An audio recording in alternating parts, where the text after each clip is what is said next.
Welcome to the शिक्षा सिद्धि study hub. मेरा नाम है शिवानी असवाल। चैप्टर 8 करेंगे आज, जो कि छोटा सा चैप्टर है, ज़्यादा डिफिकल्ट नहीं है। जिसमें क्या है, केंद्र और राज्य के संबंध, कि आपकी जो केंद्र सरकार है वो और जो राज्य सरकारें हैं वो, उनके बीच में कैसे संबंध है। और संघवाद, अब देखो बेटा, केंद्र और राज्य के संबंध पे क्वेश्चन आना शॉर्ट नोट में आ सकता है, ठीक है। इस पे चांसेस है शॉर्ट नोट पे आ जाए। पर ये जो संघवाद है ना, असममित संघवाद जो लिखा है, इसका मतलब क्या, अर्ध संघवाद, अर्ध संघवाद ही बोलेंगे हम। और इस पे आना कंफर्म है क्वेश्चन, इस पे से क्वेश्चन आएंगे, ठीक है। भारत में राज्य और केंद्र के बीच का संबंध। भारत एक संघीय ढांचा है। संघीय का मतलब समझ लो पहले बेटा। संघवाद एक ऐसी प्रणाली है जिसमें ना पावर किसी एक के पास नहीं होती, पावर को बांट दिया जाता है। जैसे हमारे देश में बटा हुआ है पावर, कैसे, एक मेन तो सेंट्रल गवर्नमेंट है, उसके हाथ में सबसे ज्यादा पावर, उसके बाद राज्य भी हैं, हमारे 28 राज्य हैं, तो 28 राज्यों की सरकार है, उनके हाथ में भी पावर है। तो सारी की सारी पावर अकेली सेंट्रल गवर्नमेंट के पास नहीं है कि केंद्र सरकार के पास सारी पावर है, आधी से ज्यादा पावर इनके पास भी है। दिल्ली में क्या होगा, दिल्ली के डिसीजन वगैरह लेना, दिल्ली की पानी की जल से समस्याएं और बिजली की समस्या, जो भी ये सब है ना, ये निचले लेवल पे पहले ही दिल्ली में राज्य सरकारें सॉल्व करेंगी। बाद में अगर बहुत बड़ी कोई तो केंद्र सरकार के पास जाएगा मामला, लेकिन उससे पहले यही होगा राज्य तक, ठीक है। जहां केंद्र और राज्य के बीच शक्तियों का विभाजन है, ठीक है। हमारे यहाँ पे क्या है, केंद्र और राज्यों के बीच में शक्तियों का विभाजन है, ठीक है। लिस्ट बनी हुई है, 3 लिस्ट बनी हुई है ऐसे। पहली लिस्ट का नाम क्या, केंद्र सूची, दूसरी का क्या है, राज्य सूची, और तीसरे का नाम क्या है, समवर्ती सूची, ठीक है।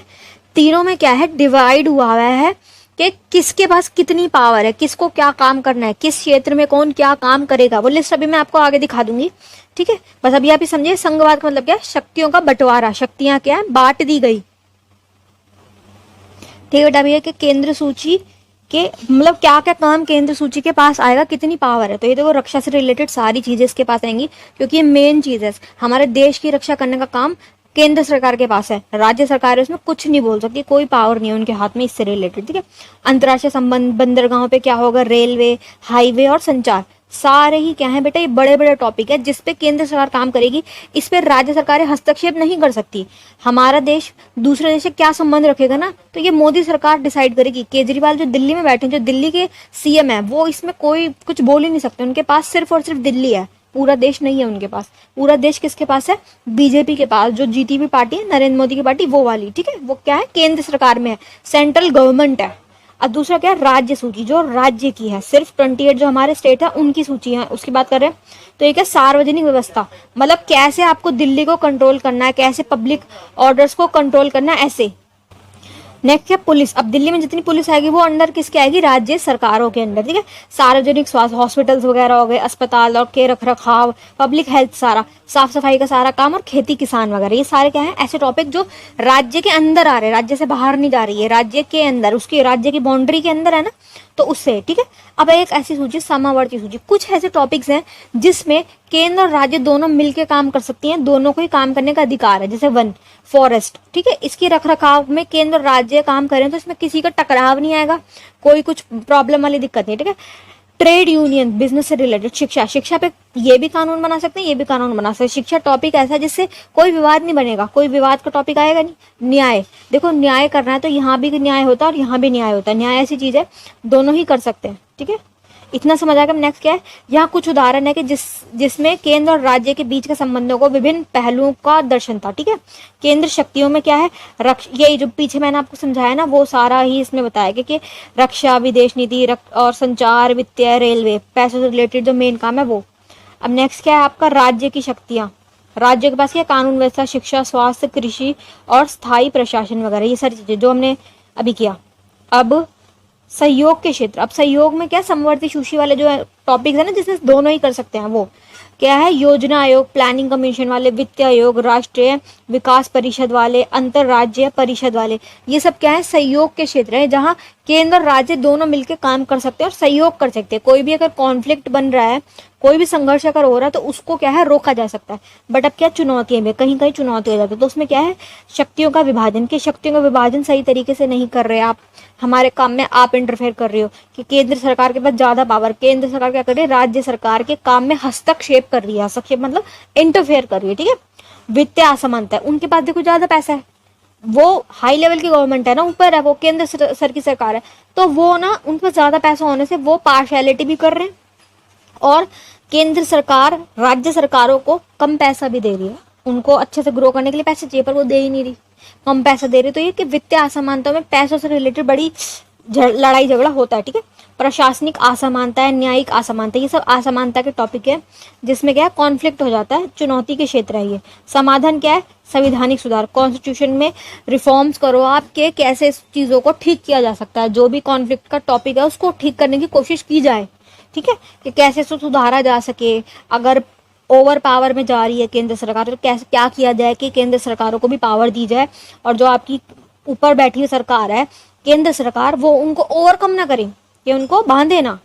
वित्तीय सुरक्षा हो गई, कि पैसों से रिलेटेड ऐसा सिस्टम बना दिया जाए कि जो राज्य सरकार है छोटी छोटी, वो हमेशा लड़ती ना रहे, हमें पैसे कम मिल रहे, हमें पैसे कम मिल रहे, वो भी खुश रहें कि हमें पैसा इतना मिला हुआ है। पैसे से रिलेटेड रिफॉर्म्स ऐसे हो कि वो भी संतुष्ट बैठे कि भाई हाँ ठीक है, वित्तीय सुधार हो रहा है। प्रशासनिक सुधार और न्यायिक सुधार, सुधार लाया जाए, नए चेंजेस किए जाए, जो भी प्रॉब्लम है उसको देखा जाए, उसके ऊपर हल निकाला जाए। अब क्या, केंद्र राज्य के बीच के विवाद के कारण यही कि शक्तियों में विभाजन में दिक्कत है, वित्तीय असमानता, प्रशासनिक, न्यायिक और राजनीतिक, जो हमने पीछे पढ़ा ना उसी को डीप में बता रहे हैं, एक बार पढ़ लेते हैं, ठीक है। ये क्या है, संविधान में राज्य और केंद्र के बीच में शक्ति का विभाजन स्पष्ट नहीं है। अब देखो, मतलब बहुत सारे टॉपिक ऐसे हैं जिसमें आपस में उनका कॉन्फ्लिक्ट हो रहा है कि इस टॉपिक पे हमें काम करना है, ये नहीं करना है। सूचियों में ना स्पष्ट विभाजन नहीं है, बिल्कुल कंफर्म नहीं है, कहीं कहीं दिक्कतें हैं, ठीक है। वित्तीय असमानता में क्या, केंद्र राज्य के बीच में वित्तीय संसाधनों की विवाद का कारण है। केंद्र राज्य के बीच प्रशासनिक शक्तियों का असमानता है। केंद्र राज्य के बीच शक्तियों की असमानता का विवाद का कारण देखा गया, वही लिखा है बेटा, ठीक है, ज्यादा कुछ नहीं है इसमें। राजनीतिक मतभेद भी, आप देखो राजनीतिक मतभेद का कारण क्या है, ये आपका देश है, यहाँ बैठी है सेंट्रल गवर्नमेंट और यहाँ कौन है, स्टेट गवर्नमेंट, आपकी राज्य सरकार है, छोटी छोटी राज्य सरकार है। अब मान लो बीजेपी सेंटर में आई हुई है, जैसे अभी करंट टाइम पीरियड में 2024 में आई हुई है केंद्र सरकार किनकी, बीजेपी वालों की। अब राज्य में अगर बीजेपी की सरकार है, राज्य में भी बीजेपी की सरकार है, तो देखो बेटा सब कुछ काम शांतिपूर्ण होगा, एक ही पार्टी वाले लड़ेंगे क्यों। लेकिन अगर दूसरी सरकार है, जैसे दिल्ली का एग्जाम्पल ले लो आप, दिल्ली में किनकी सरकार है, आम आदमी पार्टी की। आम आदमी पार्टी और वो दोनों जानी दुश्मन, टक्कर है बिल्कुल दोनों की, तो इनके बीच अनबन चलती ही रहती है। ये हमेशा कोई भी दिक्कत हो जाए, हमेशा आरोप किस पे लगाएंगे, मोदी सरकार हमारे साथ गलत कर रही है, मोदी सरकार गलत कर रही है, हमें पैसे नहीं दे रहे ताकि हम काम ना कर पाए। बात सही भी है, जायज भी है, वो उन्हें पैसे ढंग से देते भी नहीं है, क्योंकि अगर पूरा पैसा देंगे तो फिर वो ग्रो करेंगे ना, वो काम अच्छे से कर पाएंगे, विकास कर पाएंगे, अगले साल भी फिर उनकी सरकार आएगी, है ना। तो ये मतभेद चलना और ये पॉलिटिक्स होना, ये ना आम बात है। अगर दो अपोजिट वाली पार्टी आ रही है तो लड़ाई तो देखो बेटा होगी, आप चाह के भी तो सॉल्व नहीं कर सकते। अपोजिट पार्टी बैठी है, एक केंद्र में अलग पार्टी, दूसरी राज्य में अलग पार्टी बैठी है, लड़ाई होना जायज है। जो केंद्र सरकार बैठी है ना, वो पूरी चाहेंगी, पूरी कोशिश करेगी कि इनको कम से कम पैसा दिया जाए ताकि ये विकास ना कर पाए, और अगले साल जब चुनाव हो तो ये हट जाए, ये ना आ पाए और हमारी पार्टी जीते। ऐसे ये चलता है बेटा। क्षेत्रीय असमानता है, केंद्र राज्य को क्षेत्रीय असमानता है। संवैधानिक व्याख्या, संविधान की व्याख्या स्पष्ट नहीं है, उसमें मतभेद है कि कौन सा कानून किसके लिए है, कौन सी शक्ति किसकी है, उसमें दिक्कत आ रही है। विकास की दर, केंद्र राज्य के बीच के विकास की दर की असमानता है, ठीक है। संसाधनों की कमी है, पैसा कम है, संसाधन कम है, ये सब चीजें। संचार की कमी, बातचीत की कमी है, आपस में बात ही नहीं करे, कम्युनिकेशन ही नहीं हो रही, तो फिर क्या ही विकास होगा, ठीक है। अब मेन टॉपिक स्टार्ट हो रहा है बेटा, ये इंपॉर्टेंट है, इसे ध्यान से करेंगे, लिख के करो इसे। अब संघवाद, जिसे फेडरलिज्म कहा जाता है, ये क्या है बेटा, शक्तियों का बंटवारा। अभी मैंने आगे आपको समझाया ना, जो लिस्ट दिखाई वो वाली लिस्ट, कि संघवाद एक ऐसी शासन प्रणाली है जिसमें शक्तियों का विभाजन केंद्र और राज्य के बीच किया जाता है। केंद्र राज्य के बीच पावर्स डिवाइड हो जाती है, जिससे क्या है, केंद्र ओवर पावर नहीं होगी, सारी शक्तियां किसी एक बंदे के हाथ में नहीं आएगी, और वो एक बंदा जो है वो कभी भी ना तानाशाह नहीं बन पाएगा, क्योंकि सारी पावर उसके हाथ में है भी नहीं। राज्य सरकारें बैठी हैं, वो उसी वक्त अपने एरिया को संभाल रही है, आपके हाथ में ज्यादा पावर नहीं है। यह प्रणाली देश की एकता और अखंडता को बनाए रखने के लिए मदद करती है। मतलब ये कि हमारे देश में सही तरीके से चल सके, समन्वय बना रहे, उसके लिए ये प्रणाली बहुत अच्छी है। राज्यों की व्यवस्था प्रदान करती है, राज्यों को क्या व्यवस्था प्रदान करती है, एक प्लानिंग, कोऑर्डिनेशन, ये सब चीजें क्या है, ये प्रदान करती है। नेक्स्ट है संघवाद की विशेषताएं, जिसमें क्या है, शक्तियों का विभाजन होता है, सबसे अच्छी चीज है। देखो किसी भी एक बंदे को सारी पावर दे दी जाए ना, तो फिर मतलब ये कंफर्म है वो बंदा तानाशाही करेगा। जैसे आप नॉर्थ कोरिया में देख लो, किम जोंग उन, सारी पावर उसके हाथ में, उसने कितना बुरा हाल कर रखा है। तो पावर का डिवाइड होना ही बेहतर है, ताकि वो बंदा अपने आप को राजा समझने ना लग जाए और वो कुछ गलत ना करे, ठीक है। और दूसरी चीज, इतना बड़ा देश है भारत, इतना बड़ा देश है, कोई एक बंदा उसे चला भी कैसे सकता है? अगर सेंट्रल गवर्नमेंट चाहे भी तो नहीं चला पाएगी, इतना बड़ा देश है, 28 राज्य हैं, तो इसलिए 28 राज्यों को 28 राज्य की सरकारें जो है ना, राज्य सरकारें चलाती है, तो ये देश चल पाता है। हर स्टेट को हर स्टेट गवर्नमेंट संभाल रही है, उसके बाद एक सेंट्रल गवर्नमेंट है जो सारे स्टेट्स को देखभाल करती है कि हाँ सब कुछ ठीक है ना, कुछ गलत तो नहीं हो रहा, और जो बड़े बड़े टॉपिक्स है उनको वो संभाल रही है, ठीक है। और क्या, दोहरी सरकार, केंद्र और राज्य दोनों अपनी अपनी सरकारें होती हैं, अपनी अपनी सरकार चलाती है। काम क्या, डिवाइड हो जाता है, जिससे काम करने में आसानी होती है, क्योंकि एक ही सरकार इतने सारे स्टेट्स को नहीं संभाल सकती, ना ही वो इतना काम कर पाएंगी, ठीक है। तो ये डिवाइड हो जाता है ना, काम बढ़ जाता है, उससे फायदा है।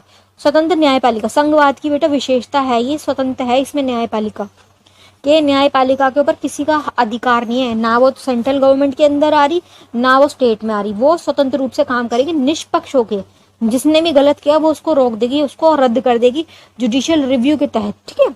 द्विसदनीय विधानसभा, लोकसभा है पहली और दूसरी क्या है, राज्यसभा। द्विसदन, दो सदन है, ये वाली बात आपको पता है, द्विसदनीय, जिससे क्या है, बिल कोई भी आ रहा है तो पहले 3 रीडिंग लोकसभा में होंगी, फिर 3 रीडिंग राज्यसभा में होंगी, ऐसे क्या है, कोई गलत चीज नहीं आ पाएंगी, ठीक है। संविधान को सर्वोच्चता, संघवाद की सबसे अच्छी बात अगर कुछ है तो यही है कि जो आपका संविधान है ना, सर्वोच्च है, सबसे ऊपर संविधान है, कोई सरकार नहीं है, कोई पार्टी नहीं है, कोई धर्म नहीं है, कोई लोग नहीं, कोई सबसे ऊपर नहीं है, सबसे ऊपर अगर कुछ है तो हमारा संविधान है, जो कि सबसे अच्छी बात है।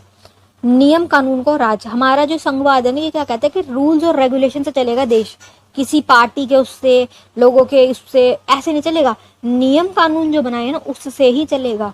राज्यों की स्वायत्तता, राज्यों के पास पावर है, वो अपने मामलों को खुद सॉल्व कर सकते हैं, किसी को हस्तक्षेप की जरूरत नहीं है, वो खुद अपने मामलों को कंट्रोल करते हैं, जो कि एक अच्छी चीज है। अब लाभ क्या है संघवाद के, देश में एकता अखंडता बन जाती है, राज्यों को स्वयं सत्ता मिल जाती है, पावर राज्यों को मिल जाती है, केंद्र राज्य के बीच शक्तियों का विभाजन हो जाता है, जिससे दोनों का ही फायदा है। केंद्र इतना काम अकेला कर भी नहीं पाएगा, पावर डिवाइड करने से उसका फायदा है, जनता खुश, राज्य खुश कि हमारे को पावर मिल गई, काम भी बढ़ गया, ठीक है। न्यायालय के स्वतंत्र है, उसकी ये पावर है। शासन का सहयोग और समन्वय बना रहता है, कोऑर्डिनेशन बनी रहती है इससे। भारत एक अर्ध संघात्मक है। अब ये देखो बेटा, एक तो बात होती है संघात्मक के बटा हुआ है पावर्स, दूसरा होता है एकात्मक के जिसमें एक ही के पास सारी पावर होगी, सिर्फ और सिर्फ सेंट्रल गवर्नमेंट होगी, सारी पावर उसके पास होगी। तो हमारा देश वो वाला तो है नहीं, हम एकात्मक तो है नहीं, हम तो संघात्मक है। लेकिन ये अर्ध संघात्मक क्या है, अर्ध में क्या है बेटा कि ना हल्का झुकाव, झुकाव मतलब उसकी तरफ हम झुके हुए हैं, किसकी तरफ, एकात्मक की तरफ। कैसे, ज्यादा पावर ना हमारे देश में केंद्र सरकार को दी गई है, इसलिए ये हो गया अर्ध संघात्मक के। संघात्मक तो हैं पर भाई साहब आधे हैं, पूरे नहीं है, क्योंकि एकात्मक के जो पावर्स है ना, एकात्मक का जो तरीका है, जो उसकी प्रणाली, जो उसका रूप है, उसकी तरफ हम झुके हुए हैं, ठीक है। तो इसको समझिए कि भारत एक अर्ध संघात्मक देश है, जिसका अर्थ है कि यह पूर्ण रूप से संघात्मक और एकात्मक नहीं है।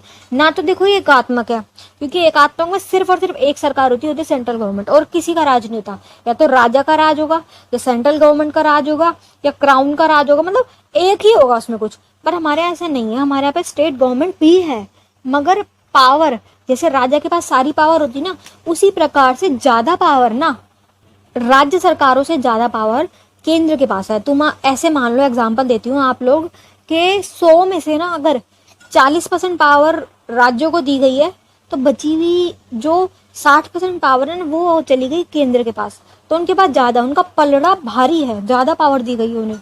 भारत में संघात्मक और एकात्मक दोनों प्रणाली की विशेषताएं हैं, ठीक है। संघात्मक इसलिए कि पावर बांटी, पर ज्यादा पावर कौन उसको दे दी, केंद्र वालों को, तो ये एकात्मक की वो हो गई विशेषता। अब उसको देखेंगे अर्ध संघात्मक प्रणाली की विशेषता। संविधान को संघात्मक ढांचा, संविधान में तो संघात्मक ढांचा, लेकिन केंद्र की शक्तियां अधिक है। संविधान में लिखा हुआ है हाँ भाई पावर बांटी जाएगी, मगर एक ज्यादा पावर केंद्र को दे दी। इससे क्या दिक्कत आ रही है कि ये तो एकात्मक वाली बात हो गई, ये तो एकात्मक में था ना, ज्यादा पावर किसी एक के पास हो गई, बराबरी नहीं करी ना तुमने। देखो इसका रीजन ये है, अगर पूरी पावर दे दी ना 50% राज्यों की और 50% केंद्र की, तो क्या होगा, राज्य इतना स्ट्रांग हो जाएगा कि वो कभी भी आने वाले समय में कभी भी ये वाली बात बोल सकता है, भाई हमें अलग करो, हमें नहीं रहना तुम्हारे साथ, हम इस देश में नहीं रह रहे, हमें अलग कर दो, हम अलग रहना चाह रहे हैं। वो अलग होने की मांग कर सकते हैं। तो हमारा जो संविधान है ना, उसकी खूबसूरती यही है, बनाया इस तरीके से गया है कि अलग होने की इजाजत किसी को नहीं है। आप अलग नहीं हो सकते, टूट नहीं सकते, इस देश को छोड़ के नहीं जा सकते, टुकड़े टुकड़े गैंग जो है ना, जो चाहती है कि भारत के टुकड़े टुकड़े हो जाए, वो नहीं हो पाएगा। केंद्र के पास इतनी पावर है, वो जैसे ही ये वाली बात बोलेंगे ना, हम अलग हो रहे हैं, हमें नहीं रहना, हम अलग होना चाह रहे हैं और लड़ाई झगड़ा करेंगे पावर के उस पे दम पे, पैसों के दम पे, किसी भी तरीके से लड़ाई अगर करते हैं कि हम अलग और होना है, तो उसी वक्त उसकी सरकार जो है, राज्य की सरकार को गिरा दिया जाएगा। वहां पे राष्ट्रपति शासन लगा दिया जाएगा, आपातकालीन स्थितियों को घोषित कर दिया जाएगा, आपातकाल की घोषणा कर दी जाएगी कि राज्य आपातकाल लागू कर दिया गया है। सारी पावर कौन किसके हाथ में आ जाएगी? केंद्र सरकार के पास। केंद्र की सरकार के पास इतनी पावर है, ठीक है। तो ये इसीलिए बनाया गया ताकि हमारा देश जो है ना टूट ना जाए। राज्यों को स्वयं सत्ता देना, लेकिन केंद्र की अनुमति के बिना वे कई महत्वपूर्ण निर्णय नहीं ले सकते।